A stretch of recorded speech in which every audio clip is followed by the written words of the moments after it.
But here's what I've observed. The thinking comes before the reality of the money in most cases.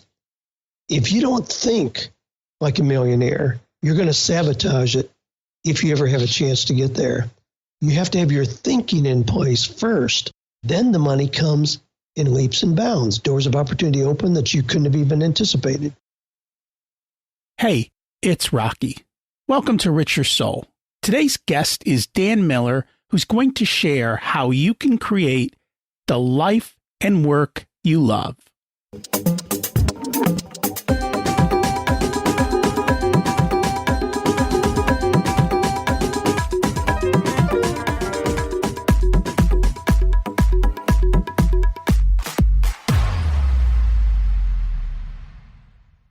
Imagine it's 12 months from now, and you've achieved your major life goals. How does it feel to be in the best shape of your life? To wake up energized, excited about the day? To have great relationships and friends who support you and propel you forward? How does it feel to have an excess of money, to be able to make the choices you want? To be fearless and open to trying new adventures? Imagine being connected to the universe and it providing everything you desire. It's possible over time, and your past does not dictate your future. The only thing holding you back from this vision is you. It's time to take control of our thoughts and use them to our advantage. Welcome to Rich Your Soul, where we achieve our dreams and bring balance to health, wealth, relationships, time, and spirituality. If you have not had a chance to listen to episodes 1 through 9, I encourage you to go back and listen to the framework behind Rich Your Soul and how to create the life of your dreams. You can also find all the show notes for this episode at richyoursoul.com. While you're there, you can sign up for a monthly email where I share the best articles I read this month, let you know about upcoming episodes, and share a little wisdom. You can also listen to coaching calls under the Coaching Calls tab. I also share the most interesting articles I read every week on Facebook at facebook.com/Rich Your Soul. And there's also a Facebook group where you can ask questions and interact with other listeners. Today's quote is from Seth Godin. Instead of wondering where your next vacation is, maybe you should set up a life you don't need to escape from. Wow, what a concept. And it's one I live by. Monday and Friday are the same feeling in my world. How do you get there? We're going to talk about that today. But first, last week's action step was do something with intention and take action towards it. That's how you get there, right? Taking action and thinking. And we're going to dig deep into that again today and give you even more ideas on how to move forward. As you listen to today's episode, listen to where Dan started and the money beliefs he grew up with. Look at where he is today, and then see the struggles that he had to get through to get there. By the way, if you don't know Dan, he is a highly successful businessman, author, and hosts many masterminds. I'm about to head out to meet my mastermind partners in person this week. I'm excited about it. My group is with Aaron Walker, who was with Dan Miller and Dave Ramsey for years in a mastermind. We meet every week and we work towards our goals. We all have 3-year plans that assume we've already accomplished our goals. You get called out on yours, and you get called out on your why. Why did you pick this plan? I'm also part of Dan's 48 Days community, and I just did a talk for his group about how to build wealth. At the core of all this is knowing your purpose in life. Dan Miller is the author of the New York Times best-selling book, 48 Days to the Work and Life You Love. Over 140,000 people have subscribed to his weekly newsletter. His 48 Days podcast is consistently in the top 3 under careers on iTunes. He's helping those seeking to find or create the work and life they love. Let's meet our guest. Welcome to Rich Your Soul, Dan Miller. It's great to have you join us today. Well, thank you. I'm looking forward to our conversation. As am I. I'm excited to learn from you today. We always start at the beginning. What was it like when you were growing up, and how much did your family and school teach you about money?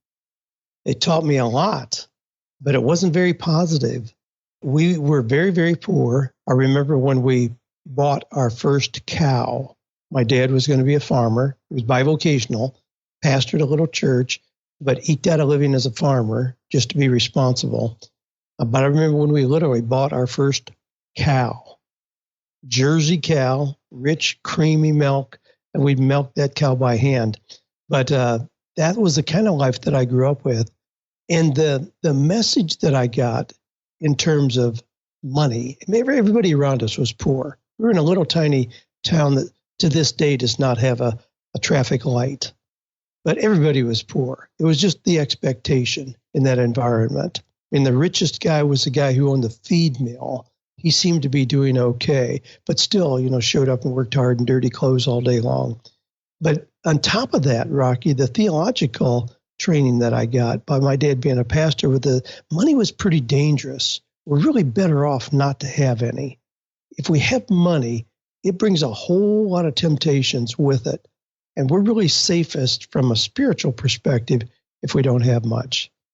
Boy, that message was hard and deep. How did you overcome that? One of the things that I saw in that environment, and one of the things that started shaping my dreams, was our family doctor would come out to our house. He had a big, long, beautiful black car, and he'd step out of the car in a black suit, white shirt, and tie. That's how our family doctor would show up. Now, we only saw him maybe twice a year, but oh my goodness, I thought, that's the kind of life I want to live. Fine, big black car, nice clothes, stay clean. And thus, it planted in my mind very early on that I was going to be a doctor. Now, that in itself brought a lot of challenges because in my world, my dad was a Mennonite pastor. And in our world, having come from Amish background, my grandparents were Amish on both sides, the belief was that you'd go to school till you were 16 because the state required it. And then at 16, you stop because education as well was a dangerous kind of thing that would likely take you away from the simple life we were called to live. So education was not encouraged at all. It was discouraged. I went to college much to my parents' dismay, but it was a politically correct way, as I saw it, to escape the farm. It wasn't that I was really even that passionate about a career direction, but it was a way to escape the farm because I just believe there's got to be more than this. Now, somewhere too in that simple environment, when I was about 13 years old, I got a hold of the little audio recording by Earl Nightingale called The Strangest Secret. It was the most, it went on to be the most popular, the first audio recording that went on to sell 1 million copies. Spoken word recording, not music, but spoken word. And in that, he says, we become what we think about. And I thought, would it be possible for me to change the direction of my life as a poor farm kid if I control what I think about? So that became a really foundational principle for me then and remains so today. And I started to think I could have more, do more, go more, be more if I controlled what I think about. So I was drawn to stories of success stories, the old Horatio Alger stories, rags to riches, people who started with nothing and somehow find their way to riches. That was a really, really strong, appealing magnet for me. And that shaped my early thinking and gave me the tools to ultimately go in that direction. And that's interesting. And I guess because you were sitting in that particular environment, that allure of that other environment became a very strong motivator. Because we see a lot of the opposite today. You have so many kids who have everything, and so there's no motivation behind them, unfortunately. For you, it seemed the opposite. You had plenty of motivation of trying to take that next step and live a different life than the one you were living. I did, indeed. What were some of the tools that were in there that you mentioned that allowed you or helped you to keep moving forward? When I would read those stories, I'd read about people who simply saw an idea and pursued it, not people who waited for somebody else to open the doors of opportunity. but people who took very simple things and did something with them. And I started doing that. I mean, when I was 6 years old, in the middle of winter in Ohio, I would go door to door. And when I talk about door to door, I'm not talking about a suburb. I'm talking about where the next door neighbor may be, a mile away. I would go door to door selling Christmas cards, taking orders for Christmas cards. I'd pick up these magazines, like at the drugstore, where in the back they were filled with all these kind of business opportunities. And I'd invest in these little business opportunities and get ideas. And I started detailing cars. We lived on a dirt road, and a couple times a year, the county would come through and dump oil just to try to kill some of the dirt right in front of your house. Well, that made a mess on the cars. So I would provide a service where I'd clean the cars and wax them for the neighbors. And then I was like 10 years old, and I saw that my mom had frozen and canned all the sweet corn that she could possibly hold for our family for the next year. And there was still sweet corn available out in our garden. I'd get up real early in the morning and I'd pick those while the dew was still on them. And I'd pick sweet corn and I'd put it in a little red trailer behind our one and only Ford tractor and drive the 2 miles up to a paved road and put up my little sign proudly, sweet corn, 30 cents a dozen. And I saw the reaction of people where they were getting something of value from me, and I was getting their money. I just continued experimenting with ideas like that. Thus, my career path changed in as much as those early years when I was a little kid. I thought I wanted to be a doctor. I just started seeing opportunities. Now, I did go on to college and graduate school and all that, but it was never to firmly put in place a career path. It was to continue that process of self-learning, self-development. And in terms of generating income, I've never had a job. I've never had a job where I got a paycheck on Friday or where I had benefits.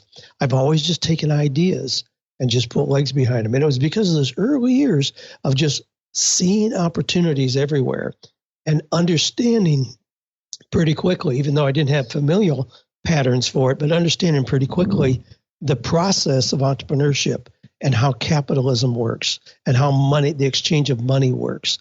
Do something that you're proud of, hold your head high, tell people about it. They willingly give you their money. You deduct your cost, and that's your profit. It's not real complicated, and I've experimented with a lot of ideas along the way. And you keep it simple. That's one of the things I've noticed about you. I remember as a kid, I would go sell the greeting cards. That's how I used to get my rockets, because you could get rockets if you sold so many greeting cards. There you go. So I'd get my rockets and I had a paper route and we did all of that. But as I'm listening to you, I'm thinking, and we have Amish around here and the Amish work hard. I mean, they do a phenomenal job. Mm-hmm. And their kids are always kind of involved as well. But today, for the rest of us, we don't let our kids figure this stuff out. We protect them, so to speak, from trying these things out. You'd never let kids go do what you did at the ages that you did them. Yeah, you're right. I talk to kids today who are in high school who have no idea what their mom or dad do to earn income. They leave in the morning, they do something involving technology or online, and the kids can't even understand what it is. So they miss that experience about apprenticeship and about having the little lemonade stand or doing like you and I did, selling greeting cards. Wow, I cringe. Now I got a bunch of grandkids and I make sure that they have those experiences. I mean, do something. Set up at the farmer's market on Saturday and make some money. You want a new bicycle? That's fantastic. How are you going to get it? Not with mom or dad writing a check. How are you going to figure out how to get it? So, I value those early experiences. I wouldn't trade it for anything. And you could stroke checks for all your grandkids' bicycles for every year a brand new one, but you won't do it, will you? You'll force them to learn. I give them the opportunity to learn. And oh my goodness, when the lights come on in those little eyes and they understand how this works, it's so rewarding. I can't describe it. My own son, when my oldest son, who now is grown, but when he was 10 years old, BMX came on the scene, bicycle motocross racing. Well, he was, good with bicycles. And so the neighbor kid got a bicycle, red line bicycle that his mom and dad bought him. Now it would lay out in the front yard over the weekends in the rain. Didn't matter a whole lot. Well, Kevin wanted one, my son. I said, that's fantastic. How are you going to get that? Well, we're going to go down to the bike shop and you're going to pay for it. I said, no, that's not how it works. But I want you to get that bicycle. I really do. So I purchased from a car dealer friend of mine a motorcycle that he had taken in on trading a car. This was years ago. It was just a simple Honda 350, nothing fancy. But I bought that. I said, we're going to fix this up and see if we can make some money. We worked on that for a month and a half. Now, that's a long time for a 10-year-old. We worked on it every day. We sanded, we painted, we got some things re-chromed. We put it back together, put some pinstripe on it. We put it out in the front yard, and we sold it.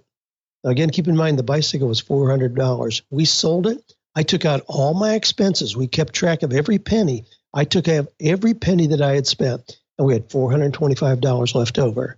I said, Kevin, you earned it. What do you want to do with that money? I want to go get that bicycle. And we did. So there was that period of investing time, energy, and then also a horrendous wait for a 10-year-old. Guess where his bicycle was? Not out in the front yard, not in the garage. It was kept in his bedroom. It was immaculate, and it was protected.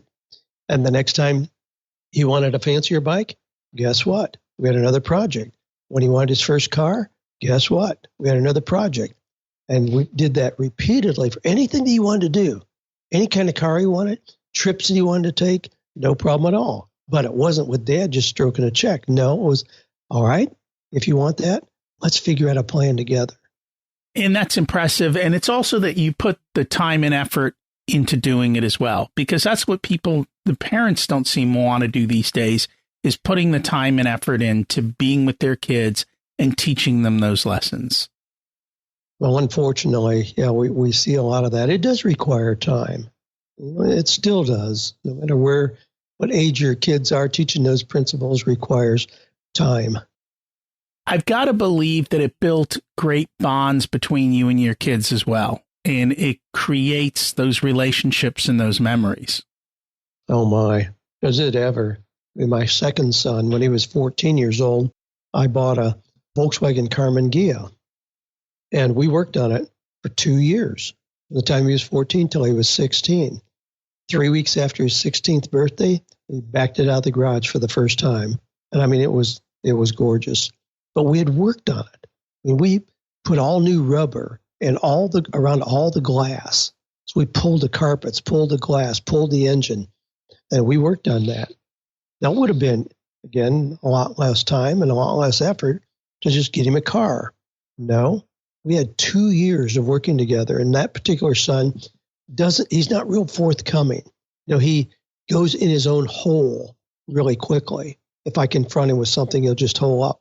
But golly, after you're working on a car, for 2 hours sweating together, guess what? The conversation comes a lot easier. And we developed a relationship that I don't think we could have done any other way. And in the process, he got a really cool car as well. And that's impressive. You put the time and effort into raising your kids and doing the work. And so for that, you should be commended. Oh, well, thank you. Well, the reward is in seeing those kids as daddies themselves today, repeating the same process with their kids. So that's pretty cool. And that's, I think, the message people need to understand is you have a choice of how you want to do things. And especially in our new world, a lot of people have a lot more time freedom than they've ever had. And you can't go anywhere anyway, at least in our area. So you might as well do something with your family. Here's a perfect solution. Not only that, your kids learn a valuable skill and they learn how to do things and figure things out, and you grow together. So I think it's a great idea for our current times. Well, it is. That's a great point. Right now is a perfect time to do some of the things that made sense a long time ago. That they did. So you graduated college and you kind of got started in life. What was your early success like? I've just seen ideas around every corner. While I was going through college, I did a variety of things. And there was no way I was going to borrow money. It wasn't real popular back then as it is today, but it didn't even cross my mind. I mean, it was when I go to school, I pay for it. So we got married young, and Joanne got a job at Ohio State University Hospital, but I would hustle cars, meaning I would buy something, make sure it was okay mechanically, clean it up, run it for other students. Easy peasy. And there was such a market for cars. And I grew up enjoying mechanical things, enjoying cars.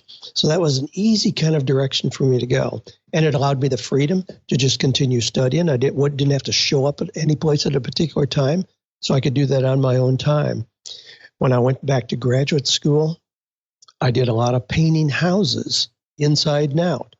But in the neighborhood that we lived in, I just contact neighbors around us, bid the jobs. I could go to school all day. I had a teaching assistantship that helped with a little financial income as well as erasing tuition.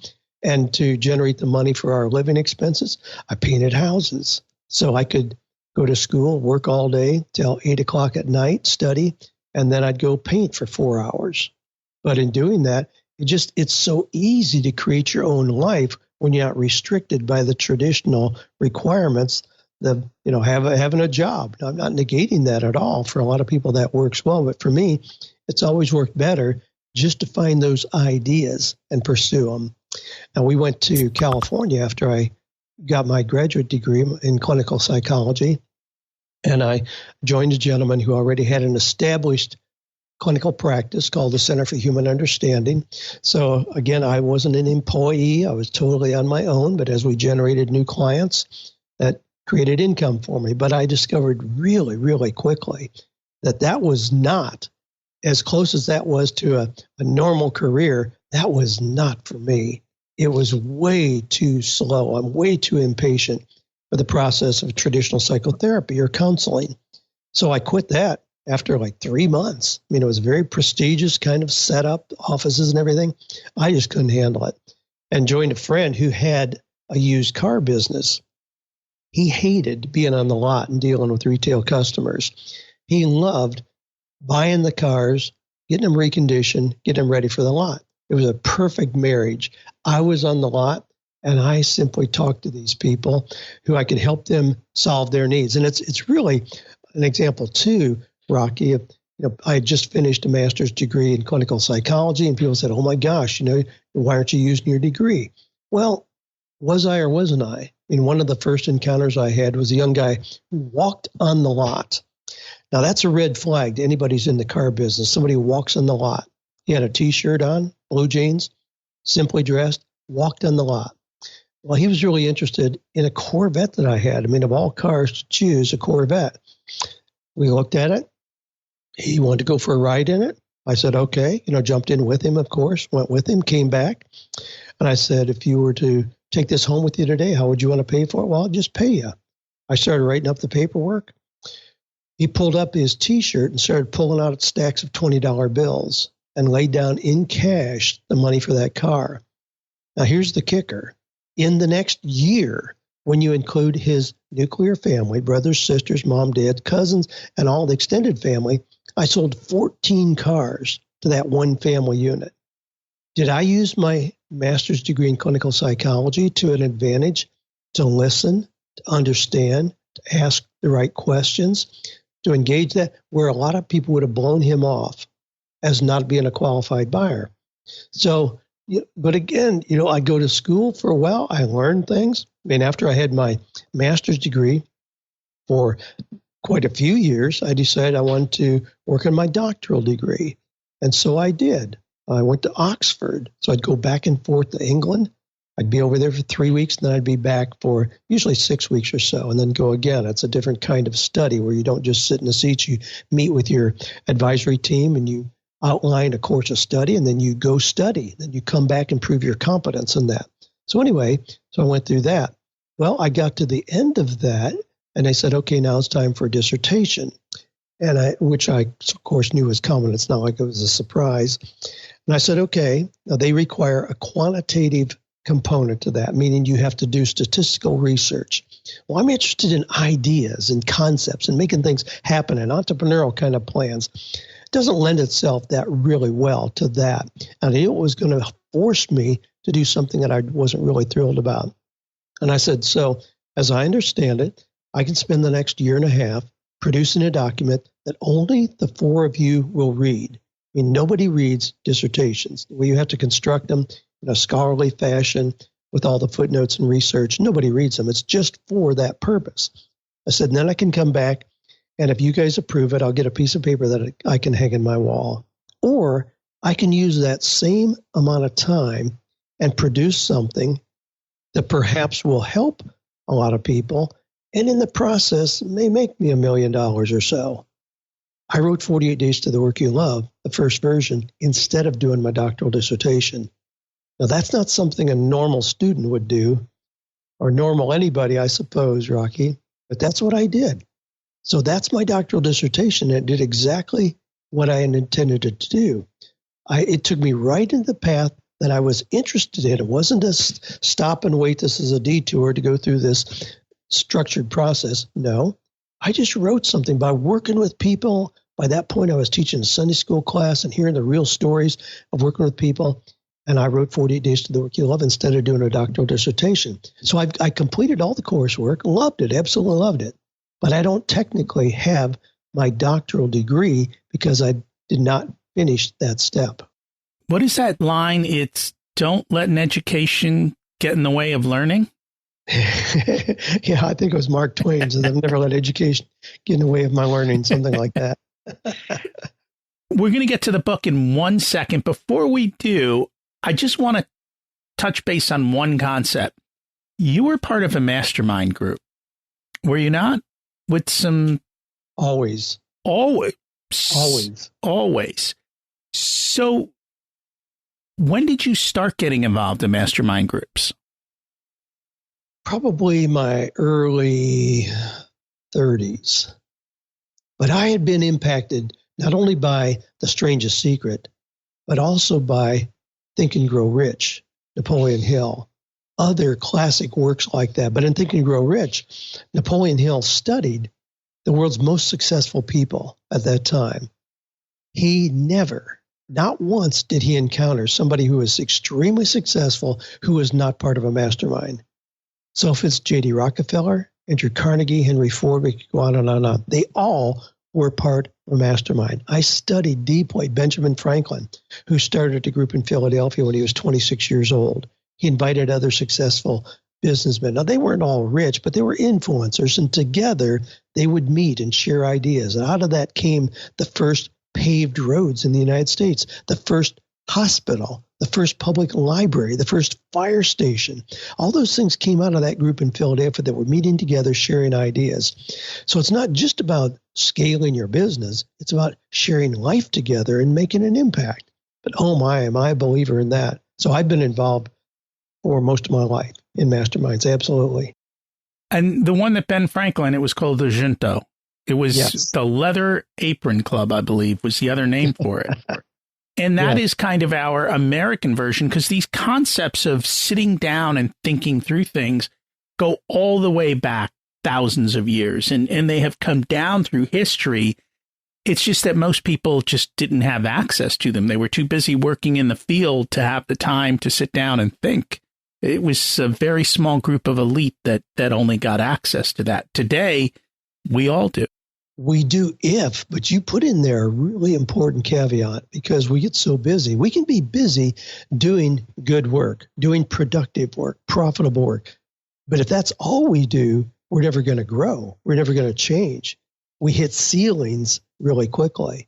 It takes carving time out where you're not making money today, but where you're building your wisdom, your expertise today that may have a return 5 or 10 years from now. And a lot of people just don't do that. They're too short-sighted. And, our whole culture teaches that with microwaves, faxes, and texting and everything. We're used to everything being instant. And so we don't invest today in a process that may have a long-term payoff. And I've talked with my friend, Dave Ramsey, about that as it relates to money. I mean, we find people who are at the bottom of the barrel, so economically, let's just say that. So they're making $15 an hour. If you rent to somebody like that, you better collect rent once a week, not once a month, because their time frame is so short. They get paid on Friday, Monday it's gone, they start over again.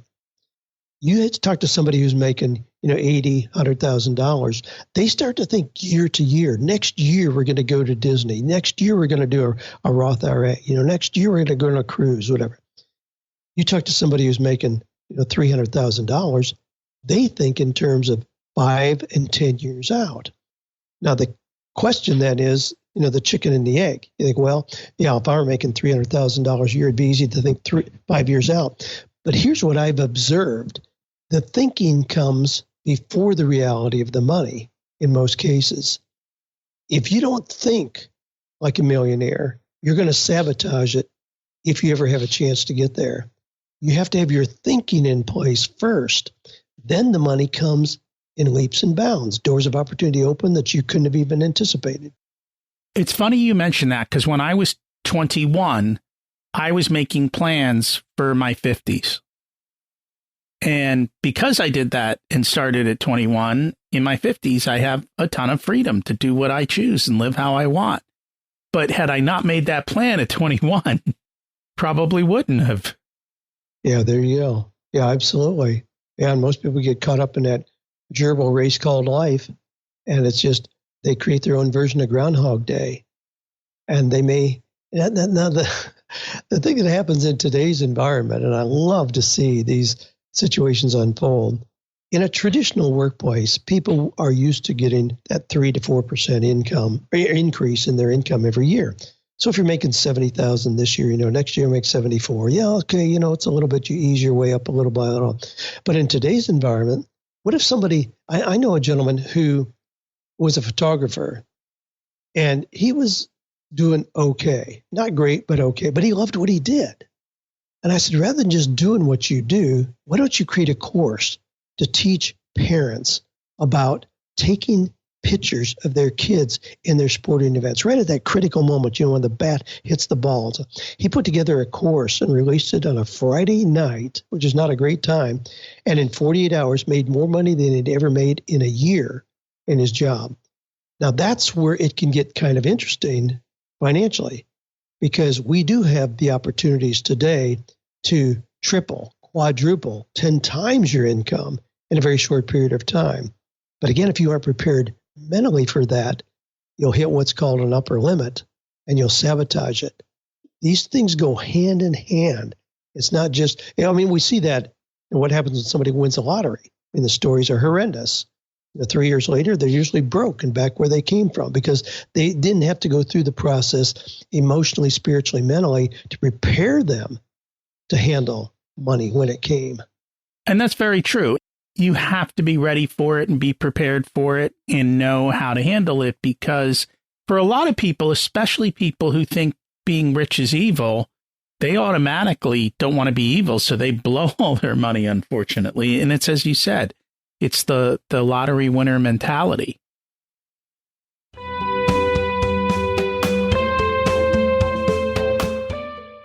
Today's episode is sponsored by Profit Answer Man Podcast.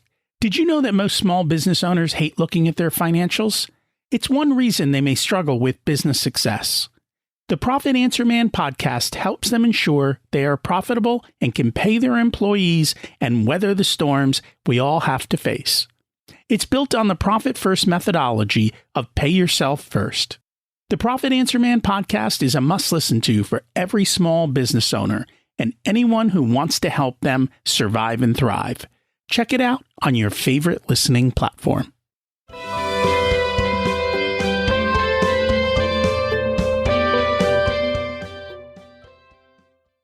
I know I want to get to the book. Before we do, just a last question about life. Was it always perfect and roses? Was your entire journey without any missteps or problems? Oh, sure. I have the Midas touch. Everything I do turns to gold. If you believe that, you're probably talking to the wrong guy. No, my gosh. I've had the quintessential entrepreneurial journey. But I'll preface giving you one example here with the the idea that when I set my goals, I want to set my goals so I have about a 50-50 chance of hitting them. If I ever hit all my goals in a given year, I'd be mortified, thinking, my gosh, what was I doing? I thought way too low. I want things that stretch me. It's like somebody jumping the high bar. If they always clear the bar, we don't really know how good they are. It's only when they trip the bar that we have some accurate measurement of how good they really are. I don't mind having things where I trip the bar, and oh my goodness, have I done that? I have indeed. I had early successes, and with little ideas, as some I've mentioned, little ideas, it's easy to leverage those and grow and kind of do okay, be doing okay. Well, I leveraged those one after another. And all of a sudden, I had a couple different businesses, one of those being a health and fitness center. And things were changing in that industry. I wanted to be a leader and change some things in that industry. Well, at the same time, the bank that I had just a good old boy handshake relationship with for open lines of credit changed ownership 3 times in 2 years. And all of a sudden, there were totally new people in there. And they looked at this young guy and said, geez, why do we have these open lines of credit? They put the screws down on me, put me in a tough position. I said, well, what the heck? I'm an entrepreneur. I'll just sell this thing. I'll walk out and just take whatever money I have left and walk on to my next idea. Well, I did things, I really did that in a poor fashion. I should not have done that. I should have positioned the business for sale, courted potential buyers, but I didn't. I just put it up for public auction. Well, we had the auction, and the next morning I woke up to the stark realization that I was deeply in debt. It did not even cover the obligations of the business. I had about $430,000 shortage, including a chunk to the IRS. They're not real forgiving. Now, a couple things in that, and some of your listeners may find this hard to understand, but you remember I told you I was raised Mennonite. Now, my attorneys, when that sale of the fitness center happened, said, file bankruptcy. It's a corporation. File bankruptcy. It'll wipe out everything but the IRS, and you'll be okay on that. I says, nah, not going to do that. One of the principles in the Amish Mennonite community is, and one of my sons has tattooed on his arm, word is bond. If your word isn't good, dig a hole and push me in. I saw deals made where handshakes were dealt over the back fence out on a farm somewhere, and where the next day, if somebody got an offer for a couple $100,000 more on their property, they'd say, no, I already sold it, because there was a handshake. There was a word given. I took that approach. So I thought, well, I'm an entrepreneur. I'll dig my way out of this in a couple years, and I'll be fine. I'll go on my next ideas. It didn't take, it didn't happen that quickly, unfortunately. It took me longer than that. The IRS is brutal in terms of increasing penalties and interest and all that. It took me 12 years to unravel that mess. So I was 41 when that happened, what I'm describing to you. It took me 12 years. I couldn't own anything. The IRS would seize it. We of course couldn't have a house of our own. We had to just be in crappy little rental houses and everything. I had to just kind of stay low profile during that period of time. And one morning when I walked into my office, the fax machine rolled off 14 pages of IRS lien releases. 14 pages. I was so thrilled I could kiss the sky. Now, I was thrilled because I had gotten back to a net worth of zero, absolutely zero. And I was thrilled to be there. I was 53 years old.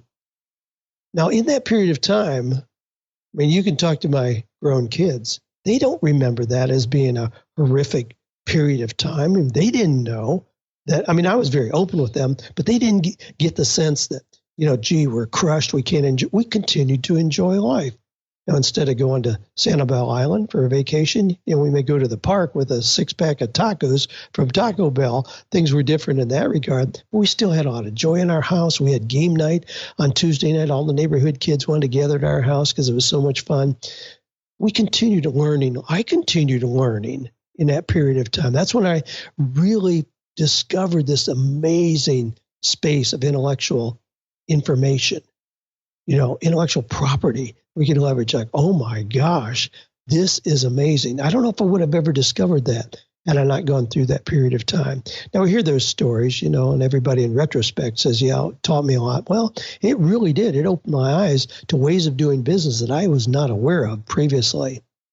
So I've had those, but those are part of the journey. And sometimes, Rocky, people say, well, gee, what would you tell your 25-year-old self to avoid that? And I said, I wouldn't give him any protection from it at all, because that was part of the journey to get to where I am today. And it is a journey, and it's an up and down journey. And the reality is we don't learn until we're in the valley. And so we got to go through the valleys so that we're stronger and ready for even bigger and better things. And you learn from it. Because if that had happened then and you got off easy, there's a good chance 10 years later you would have blown up 10x. You got it. That's right. And, see, if that had been okay, if that had worked okay, I thought the way to build a business was you get a bigger building, more inventory, more employees. That's the only business model I had ever seen. Wow. Those things were real challenges for me. I am not a happy camper when I'm having to manage people. I don't want to have a big crew. I don't want to deal with, leases on buildings and all of that. And when I discovered this space where we can leverage intellectual property, boy, it was like I found my nirvana. It was so, so different to be able to walk into this. It's a whole different world. So that all comes back to the book. So let's get to that. Instead of doing the dissertation, you decide instead to write this book, 48 Days to the Work and Life You Love, Find It or Create It. Where did the inspiration for the book come from? Well, this is one of those situations where I didn't sit down and say, I want to be an author. I want to be a writer. It was while I was in that horrific period of having nothing that the church we were attending asked if I would be willing to teach a Sunday school class, recognizing, I did have academic background, clinical psychology, helping people through transitions. And there were a lot of people going through these inevitable, relentless transitions. And I said, sure. So I started teaching a Sunday school class. Well, I thought that in that class, career life transitions, that I'd have the 22-year-old that just lost his job at Burger King and looking for another job. I had a few of those, but what I didn't expect were the chiropractors, dentists, physicians, attorneys, pastors, engineers, accountants who would show up. It was like a vacuum. And I'm like, what are you guys doing here? And they're like, well, everybody sees me as pretty successful and I'm doing okay, but I don't think this is it. So it was that deeper search for something that is authentic, that's a real application of the strongest gifts God has given you. What could you do with that that would be meaningful, purposeful, and profitable work? There's a lot of ways to make money, be responsible, just provide an income. But these are people who are saying, you know what, this just doesn't fit. And so I had the opportunity to work with those people. Well, that class, it grew just exponentially. We had people from other churches coming and in other states. I moved it from Sunday morning, trying to squeeze it in as a Sunday school class, to a Monday night, 2-hour seminar. And I did it for 8 years. So I did that.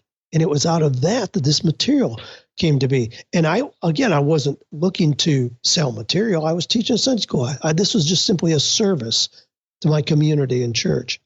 But people started asking me very quickly, wow, I've got a son-in-law who's been without work for 3 months. I want him to hear what you just told us. What do you have that I can give him? I didn't have anything. So I put together just a real rough compilation of my notes. They were really rough. There was no sequence to them. It was kind of hodgepodge. But I put that together with a couple cassettes in there and started making it available. And I also started making it available not only to the people who appeared physically, but also online. Now, this was back when a URL for a website was about a mile long. It was like city search, blah, blah, blah, blah, blah. It went on forever. But I had that really early in the game and started selling this. And then I heard that this guy named Mark Victor Hansen was going to do a conference in Los Angeles. I was living in Nashville, Tennessee, in Los Angeles, called Mega Book University. Well, Mark Victor Hansen, if you recognize the name, is co-author of Chicken Soup for the Soul. I thought, wow, this guy's sold a few books. I want to sell these things. If people are asking for it, I might as well do it well. So I tapped my buddy Dave Ramsey. I said, hey, man, let's go to this. Let's take our wives and go. So we did, Sharon and Joanne. We sat there for 3 days.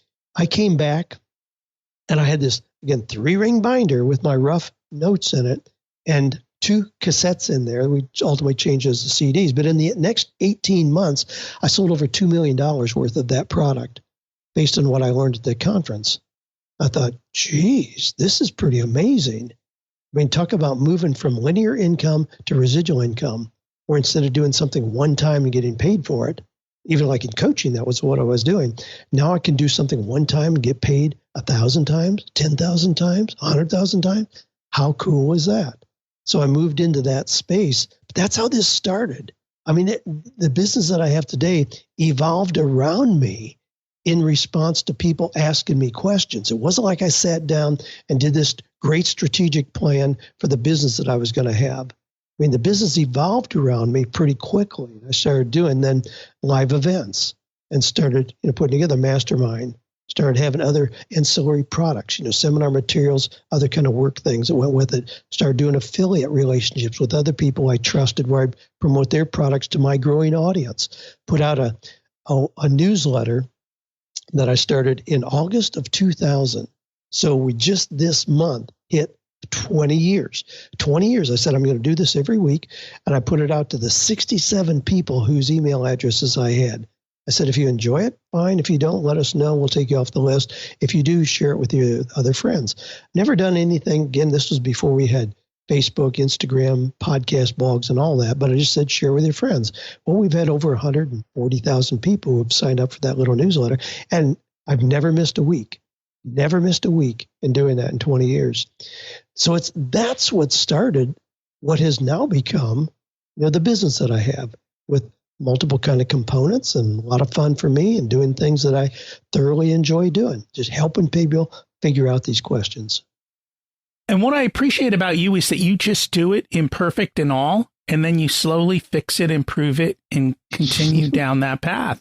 And you're okay with that. Like, it doesn't bother you that it's not perfect. And it's something that I really appreciate. One of the things that you say in the book, and it's probably part of the core teachings, is 85% of finding the right career is from looking inward. What do you mean by that? It's so easy just to see somebody else's success and try to do that.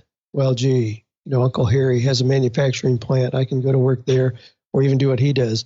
Or I know somebody down the street who's killing it on Amazon. I'll try that. No, those are recipes for short-term success and long-term frustration and burnout. It's got to be something that's more authentic. So that 85% is draw a line in the sand, look inward. What are your unique skills and abilities? Not only things that you have the ability to do, but things that you really enjoy doing. Skills and abilities. By the time you're 25, you ought to be able to make a list of those things. What are your personality tendencies? That would be number 2. How do you relate to other people? What kind of environments are you most comfortable in? How do you manage? How do you sell? How do you persuade? Then number 3 is what I call values, dreams, and passions.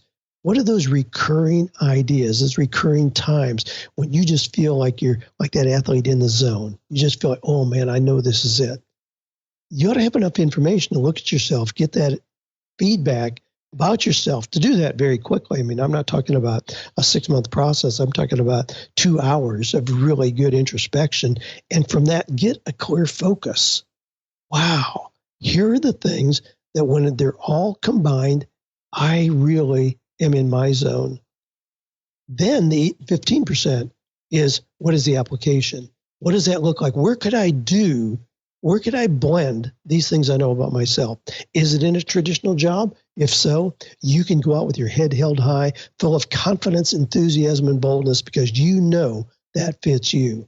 If you can't find it in a job, what is it you could create to give you the opportunity to do that on your own? I mean, there's so many ways to get in the game today. It's never been easier or less expensive than it is right now. We have so many tools to help us get in the game. And right now, of course, with this forced slowdown, we have a lot of people that are kind of what we call accidental entrepreneurs. I kind of cringe at that because it ought to fit them so they recognize this really is where they wanted to end up. But it's that process. Look inward, 85%, then the application, 15%. And that's important. You have to know who you are and what you want and what the right choices are for you, or you end up chasing somebody else and then you're living their life and then you wonder why you're not happy. So this book you just released the 20-year anniversary. What has changed since that first version of the book? Yeah, Guy, thanks for the question. I love this process. It's very different than what it was 20 years ago. Now, this is not the first update. I've updated it every 5 years. So it came out in 2020. I mean, in 2000, rather than I updated it in 2005, 2010, 2015. So this is the next update. And it's interesting. I've already got a document that I'm working on where I add ideas that are going to be included in the 2025 version. Now, here's the thing. This book is about 60% changed from what it was originally. The core process that I just described about how to look inward first, that remains the same. That really is the same. But when you look at the applications in the workplace, the changes are phenomenal. So in this new version, I talk about digital nomads. I mean, my goodness, my own daughter, who's worked for me for 18 years now, she and her family are full-time travelers. How does that work? She's my key person in my business. They're full-time travelers. I never know where they're going to be. It doesn't matter. She's connected. She does the work. Those kind of work models are explored. How to build a side business with only 15 hours a week. That's a real hot topic. A lot of people know they want to do something else. We don't recommend burning a bridge necessarily, but build something. When you're generating 50% of your current income, then you know you've got something where you can see the trajectory and know that if you put full-time into it, you could close the gap financially as well. I deal in here with the diminishing value of academic degrees. That may make some people cringe, but more and more companies every day are announcing, we don't really care if you have an academic degree or not. They realize there's no real correlation between that and the success that they expect. They don't want to know, what'd you get a degree in, from the Ohio State University, as I did years and years ago, big deal. Now we want to know, what have you done in the last 2 years? Show us that, and that's going to tell us if you're a candidate. How to overcome the upper limit challenge. We talked about a little bit. How to find your unique zone of genius. So there's some new concepts that we hear and that I wanted to integrate into this version. And I also added, you read the title exactly as it is today. This is the first time the title is as you read it, Rocky. For 20 years, it's been 48 days to the work you love. This new version is 48 days to the work and life you love. Because we realize more and more, as important as work is, it's just one tool. At the end of the day, if we don't have a life that we love, the work isn't going to be enough to make us feel like we're successful. If you're misbalanced to work, you will lose everything else in life. And I feel bad for the guys. There are some guys in history who were misbalanced to work. And one of them is Sam Walton. And he did create a massive business.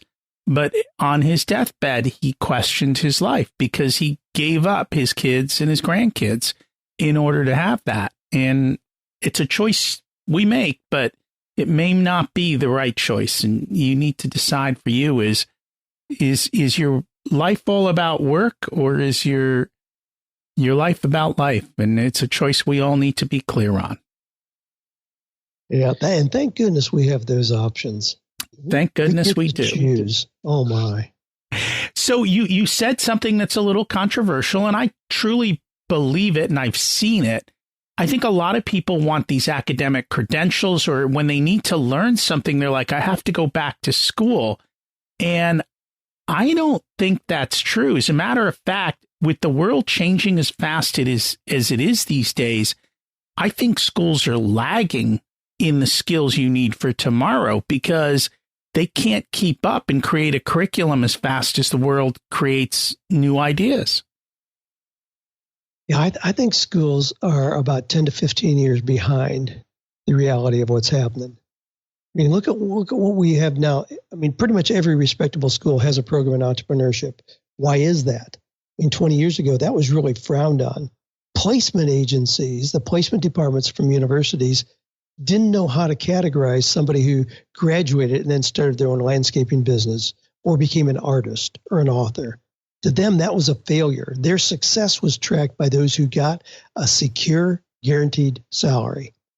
Well, more and more kids are saying, I don't want to do what mom and dad did, put in 25 years and then walk in one morning and be told I have 30 minutes to leave because they no longer need me. I don't want to make myself that vulnerable. So they started doing other things. Well, it developed into this thing we call entrepreneurship. So now universities are scrambling to catch up. Okay, if that's important, if that can really work, then let's teach that. But they teach what's already been developed out in the real workplace. Yeah, they're not leaders. Now, again, I can say that because I spent a lot of time not only attending school, but also teaching in the university. I mean, I love that kind of environment. But oh, my goodness, we have to be realistic. I mean, there are two reasons to go get an advanced degree. One is so you get that piece of paper so somebody will give you a job. If that's your primary focus, you're likely to be disappointed. Number two is because it's a process of continued personal development. If you go for that, you'll never be disappointed. That can't be taken away from you. I mean, what I did in school, the years I spent getting a bachelor, master's, and then doing my doctoral work, golly, I don't regret that at all because they haven't translated into a job. Those are still part of my growing process. But one of the things, and I do address this in the book, but I love the idea, education is a really broad concept. Education happens in a whole lot of ways other than sitting in the classroom. When my son Kevin graduated from high school, we had him go to Boulder, Colorado, where he was training as a professional world-class bicycle racer. Then he went on to Europe. He raced in the Dutch national team. And people would ask me, knowing my connection to the academic community, aren't you concerned about Kevin not being in college? I said, well, he may choose to go to college someday, but right now he's too busy getting an education. I mean, how do we compare sitting in a seat, looking at a book, as compared to living in a different culture, experiencing different language, different diets, different, I mean, that's an education. And oh my goodness, we have to be realistic about how education really occurs. I find it hilarious that people are spending $150,000 to $200,000 to learn how to be an entrepreneur when they could spend $10,000 and just go be one, right? Here's 10 grand, kid. Go figure it out. I'm going to seed you. Come back with some sales. Like, be quick. You only have 10 grand to get going. It's just mind boggling. Yeah, it is. It is. And again, we'll push into this to annoy even more people, but with those classes being taught by somebody who's never been in business for themselves. Ouch. Wow. I know. So what do you think of safety and security? I love it. I love it. I'm safer and more secure than most people I know. And it's not because I think I'm going to get a paycheck on Friday. It's because I have things in place that are working well. People who work at a job and they've been there for 30 years because they want the security. I mean, how many of those people have we found out have been very, very disappointed in the last few years, even this year? My goodness, people, we're getting a lot of contacts from pastors of churches who thought they would be the last people in the world to be affected by anything from the outside. Because, how long in history have we been going to church on Sunday and somebody has to be standing up behind the pulpit?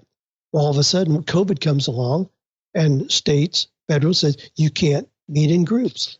And these guys that thought they were secure discovered they're not secure. They're saying, give me some other ideas for things I could do. So security is your ability to produce. That's it. And you can do that in 100 different ways. If you do something that has value, I have grandkids who at 12 years old are secure because they know how to make something. They know how to tell people what the price is. Those people give them money willingly. They take out their expenses. That's profit. That's security. If you understand that system, and it's not complicated, but if you understand that system and take responsibility for your own results, wow, that's security that can't be taken away. And it may require a pivot. My gosh, if If people stop reading books, am I up a creek? No. There's 20 other things that I could do, and I'll adapt to what the needs are at that particular time. Now, I love what I've been able to do, and will continue doing parts of that. But a lot of what I'm doing today, I could not have even envisioned 10 years ago. The major components income-wise in my business are not things I was doing 10 years ago. And even though I've been an author for 25. The world keeps changing, and you have to keep up with the changing world. And, you've said this throughout this entire story. You have to take your profits. And it's hilarious because my work is working with businesses, ensuring they take their profit. And the reality is 80% of them don't look at their financials. And here you've got 12-year-olds who understand their financials better than half of business owners do. That's right. It's mind-boggling to me how many business owners struggle with that. So I'd like to touch base on one final topic because I think this is important for people. And this goes for business owners and for people who have jobs or who might be looking for jobs. I think most people think of LinkedIn and their social media as a resume. And the reality is LinkedIn should never be a resume. LinkedIn should be your sales tools. And we can all create quite a bit of a brand and persona around us, even when we're working, that will help us go up the income ladder as well by creating sales tools for ourselves instead of just basic resumes. And you talk about that in the book. What is your advice? Yeah, resumes. I mean, there are companies who not only do they not require degrees, they don't require resumes. And for those that look at resumes, it's not uncommon for them to start on the second page and look at the bottom. What'd you do? Gee, you played with a rock band when you were in college to earn income? Cool. That's a big factor. That carries more weight than the fact that you have a bachelor's in English Lit. So again, companies are looking at what can you do? Not how have you filled your head with knowledge? What have you memorized? That has very little value in a world where you can grab this little phone in your pocket and ask Siri, gee, what's the capital of Afghanistan? You don't have to memorize that. That information is readily available. So the only thing that has value is how you think, how you compile things, how you relate to other people. Those are more intangible and don't show up as a result of just having spent time in school. So you have to be able to document those kind of things. I mean, show somebody blog that you've been doing for the last 2 years, a project that you've worked on, a website that you've built, a response to a trip that you went on. I went to last year, 7 guys in my mastermind, we all went to Cuba.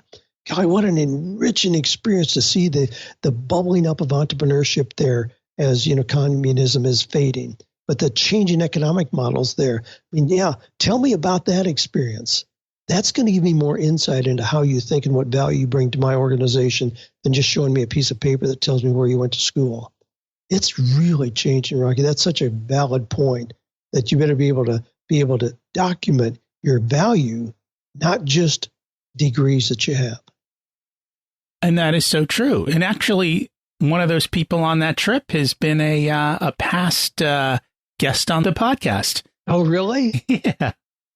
Well, you know what my other podcast is called, Profit Answer Man, so you can probably guess who it was. Golly, I'm still not sure. Well, you know another Answer Man, don't you? Oh, I do. Yeah.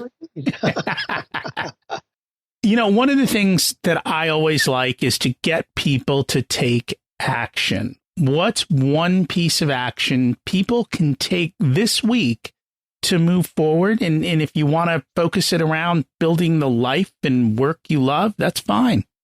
Okay.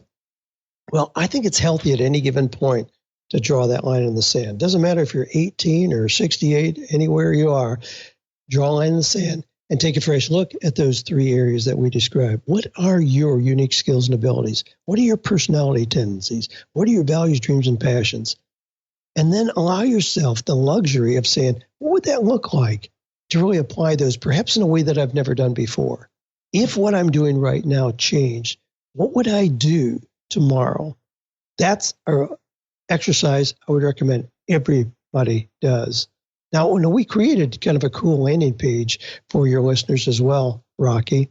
If people go to 48days.com/Rocky, they'll see some pretty cool things there. You can get a chapter of the book we're talking about. We got a quiz, 18 questions. I really love this little quiz to go through, and it'll give you a percentage score. How close are you to living your ideal life? So there's some resources there. We want to be generous with those. Share those with your listeners as well. And I will put those in the show notes.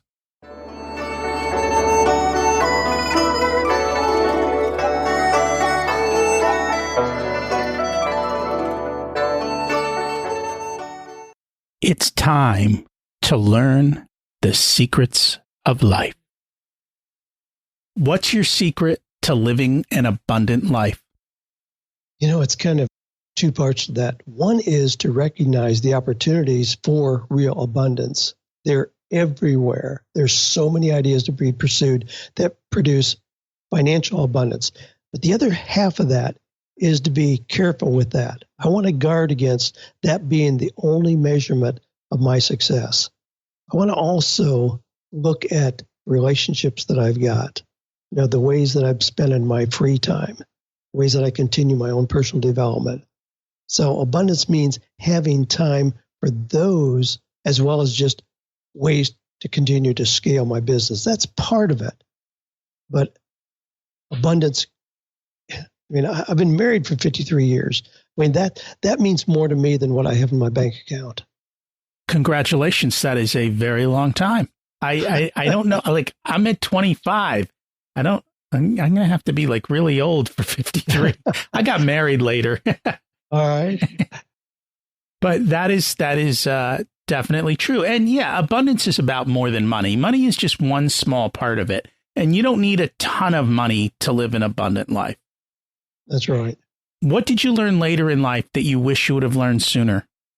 Probably that idea of how to create residual income. I think that's, if there's an eighth wonder of the world, that ought to be it. Because even in working with physicians, attorneys, dentists, they're used to linear income. They get paid very well, but their income model is the same as a kid working at McDonald's and ask you if you want fries with that. They do something once and get paid once. The idea that we can do something and get paid repeatedly by having a system in place, that to me is just mind-blowing. I didn't discover that as a young kid. I discovered that when I was probably, in my early 40s. That would have been revolutionary if I had understood it earlier. And kids these days have the ability to create that type of income at a very young age. There's a kid on YouTube unboxing toys. He's got more residual income than he knows what to do with. Yep. If you were to give an 18-year-old one specific piece of wisdom, what would it be? Wow. Get ready. You're going to have the ride of your life. And here's the second part of what I'd tell an 18-year-old. Remember, it's never too late to have a new beginning. And unfortunately, I talk to 27-year-olds who think they majored in the wrong thing in college, and now they're just destined to kind of just endure life until they kind of coast into the grave. And I'm thinking, you got to be kidding me. You're not even old enough to ask the right questions yet. But it doesn't, if something changes your industry dramatically, changes your job, changes where you thought you were going to be, boom, that's okay. It's never too late to have a new beginning. That is true. It is never too late, and you can do it in your 60s, because I know there's people in your group who are in their 60s doing a new beginning. So that's when Colonel Sanders did it, right? That's when he started Kentucky Fried Chicken. So it is never too late. That's right. He's a great example. If people would like to learn more about you, find you, connect, where is the best place for them to go? 48 Days is easy to find. We've developed that as a brand, so that's easy to find, 48 Days. And then the landing page for your listeners is a great place to start. That's 48days.com/Rocky. And I will put that in the show notes so that it's easy for everyone to find. Thank you so much for joining us today. Absolutely. My pleasure. I never get tired of talking about these things, as you can probably tell. So thanks for the opportunity. Oh, you are quite welcome. I always love chatting with Dan. So the question for you is, are you living the life of your dreams? What are you doing to get there? What did Dan say was the action step? Draw a line in the sand and ask yourself, what are your unique skills and abilities? What are your personality tendencies? What are your values, dreams, and passions? If what you're doing right now changed, what would you do tomorrow? Here's the bottom line. Change is inevitable. Be prepared. We have not even seen the depths of COVID yet. It would not surprise me if a year from today, we're still in a very similar situation, which means many businesses will have been severely affected. And there is a lot of downstream from that ripples go out into the economy. Look at mastermind groups. Maybe there's one that works for you. Figure out what you want from life and work. I'm part of Dan's 48 Days group. Check it out. His work, he's got group programs and coaching programs and masterminds and a whole bunch of learning stuff. If you're not part of a community, Dan created a link just for us. It's 48days.com/Rocky. And he's got a ton of free giveaways that are there. By the way, if you enjoyed this episode, would you share it with some friends and family you think will be inspired by it? You know, especially people who might be out of work right now. It's a perfect thing to help them find direction. Thank you so much for listening. Have an abundant week.